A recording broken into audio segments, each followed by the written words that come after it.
ஜெய் பீம். புரட்சியாளர் டாக்டர் பாபா சாஹேப் அம்பேத்கர் அவர்கள் ஜனவரி 31 இந்த நாளில் மூக் நாயக் அப்படிங்கிற தன்னுடைய முதல் இதழை ஆரம்பிக்கிறாரு.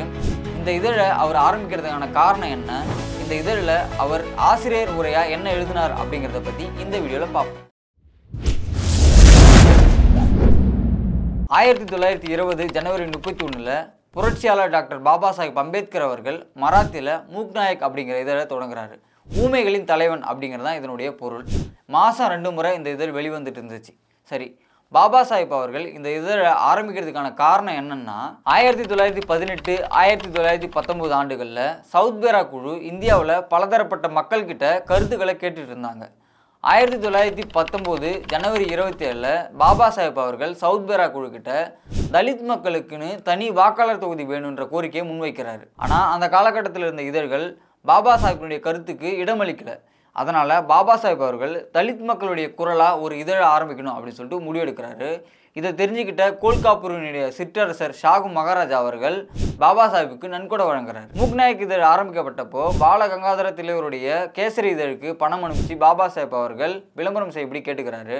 ஆனால் பால கங்காதர திலகருடைய கேசரி இதழ் விளம்பரம் செய்ய மறுத்து பணத்தை திரும்பி அனுப்பிச்சிடுறாங்க. நிதி நெருக்கடியும் சாதி இந்துக்களுடைய புறக்கணிப்பு இருந்த போதும் பாபா சாஹேப் அவர்கள் இந்த இதழை மனம் தளராமல் வெளியிடுறாரு. இந்த முதல் இதழில் பாபா சாஹேப் அவர்கள் எழுதின ஆசிரியர் உரையை பற்றி பார்ப்போம். இந்த இந்திய சமூகத்தை ஆய்வு செய்கிற யாருக்குமே அதனுடைய கட்டமைப்பில் ஏற்றத்தாழ்வு இருக்கிறது அப்பட்டமாக தெரியும். அந்த ஏற்றத்தாழ்வு சமூக ரீதியாகவும் பொருளாதார ரீதியாகவும் இருக்குது. இந்தியர்கள்கிட்ட பல வகையான வேறுபாடுகள் இருக்குது. அப்படி இருந்தும் உடல் தோற்றம், அறிவு நிலையிலான வேறுபாடுகளை விட மதம் சார்ந்த வேறுபாடுகள் பயங்கர அச்சுறுத்தலாக இருக்குது. மதம் அடிப்படையிலான வேறுபாடுகள் பல சமயங்களில் ரத்தம் சிந்திர மோதல் நடவடிக்கைகளாக உருவெடுக்குது. இந்துக்கள், பார்சிகள், யூதர்கள், இஸ்லாமியர்கள், கிறிஸ்தவர்கள் மற்றும் பிற மத பிரிவினர்களுக்குள்ளேயுமே வேறுபாடுகள் பல வடிவங்களில் இருக்குது. ஆனால் இந்து மதத்துக்குள்ளே இருக்கிற பிரிவுகளில் இருக்கிற வேறுபாடுகள் நம்ப முடியாத அளவுக்கு கொடுமையானதாகவும் கண்டிக்கத்தக்கதாகவும் இருக்குது. எந்த ஒரு ஐரோப்பியரையும் பார்த்து நீங்கள் யார் அப்படின்னு ஒரு கேள்வி கேட்டாக்கா தன்னுடைய நாட்டை குறிக்கிற வகையில் ஆங்கிலேயன், ஜெர்மானியன், பிரெஞ்சுக்காரன் அல்லது இத்தாலியன் அப்படின்னு சொல்லுவாங்க. அது நிறைவான பதிலாகவும் இருக்கும். இந்து சமூகங்கிறது சாதிகளால் கட்டமைக்கப்பட்டிருக்குது. அந்த சாதிங்கிறது மேல் கீழ் அப்படிங்கிற படிநிலை அடுக்குகளாக வைக்கப்பட்டிருக்குது. இந்து சமூகங்கிறது ஒரு கோபுரம் மாதிரி. அந்த கோபுரத்தினுடைய ஒரு அடுக்கும் ஒரு சாதிக்குன்னு ஒதுக்கப்பட்டிருக்குது. இதில் முதன்மையாக நம்ம கருத்தில் கொள்ள வேண்டிய விஷயம் என்னென்னா, இந்த கோபுரத்துக்கு படிக்கட்டுகளே இல்லை. அதனால் நம்ம ஒரு அடுக்கில் இருந்து இன்னொரு அடுக்குக்கு ஏறவோ அல்லது இறங்கவோ முடியாது. ஒருத்தர் எந்த அடுக்கில் இருக்கிற சாதியில் பிறக்கிறாரோ அதே அடுக்கில் அவர் செத்து மடிய வேண்டியதான். கீழ் அடுக்கில் இருக்கிற ஒருத்தர் எவ்வளவு தகுதி படைத்தவராக இருந்தாலும் அவர் மேல் அடுக்குக்கு போகிறதுக்கான வாய்ப்பே இல்லை. தகுதியே இல்லாத ஒருத்தர் மேல் அடுக்கில் இருந்தாலும் அவரை கீழே அனுப்புறதுக்கான வழியே இல்லை. சாதிகளுக்கு இடையில் இருக்கிற உறவுங்கிறது தகுதியினுடைய அடிப்படையில் தீர்மானிக்கப்படுறதில்லை.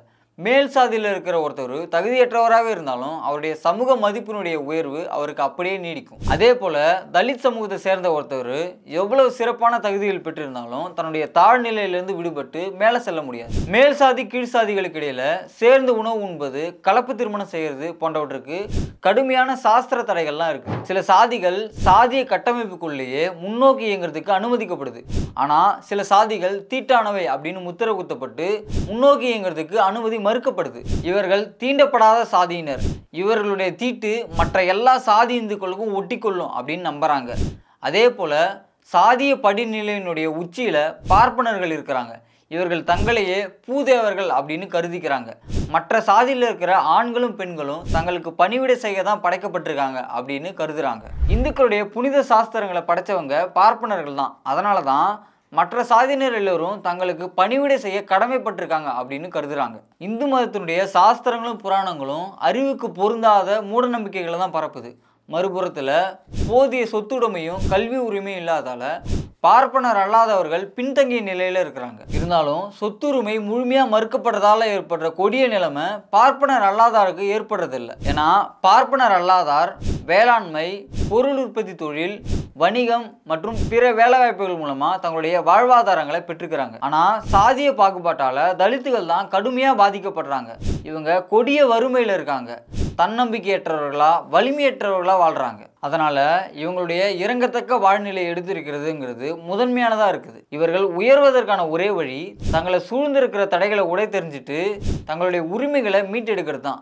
அதற்கான நடவடிக்கைகள் மகிழ்ச்சியோட இப்போ தொடங்கப்பட்டிருக்கு. தலித் மக்கள் எதிர்கொள்கிற எண்ணற்ற சிக்கல்களை அஞ்சாமல் வெளிப்படையாக மற்றவர்களுடைய கவனத்தை ஈர்க்கிற அளவுக்கு கொண்டு போகிறதுக்கான அமைப்போ அல்லது செய்தி ஊடகமோ இல்லை அப்படிங்கிறது வருத்தமான ஒரு விஷயம். இருப்பினும் சில நாளேடுகளும் பருவ இதழ்களும் தலித் மக்களுடைய சிக்கல்களை தீர்க்கணும் அப்படிங்கிற எண்ணத்தோட எழுதுறாங்க அப்படிங்கிறது உண்மைதான்.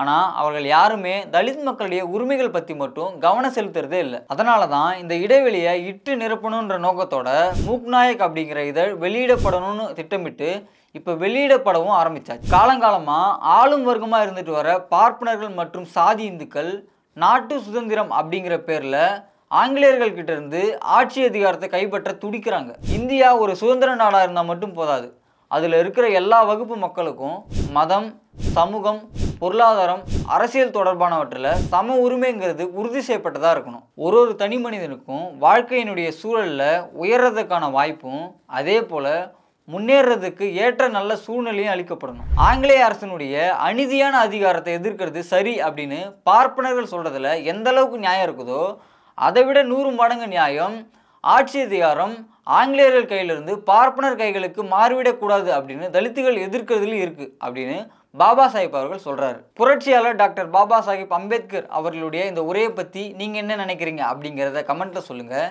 இந்த உரையை பற்றி தெரிஞ்சுக்க வேண்டிய உங்கள் ஃப்ரெண்ட்ஸுங்களுக்கு இந்த வீடியோவை ஷேர் பண்ணுங்கள். ஜெய் பீம்.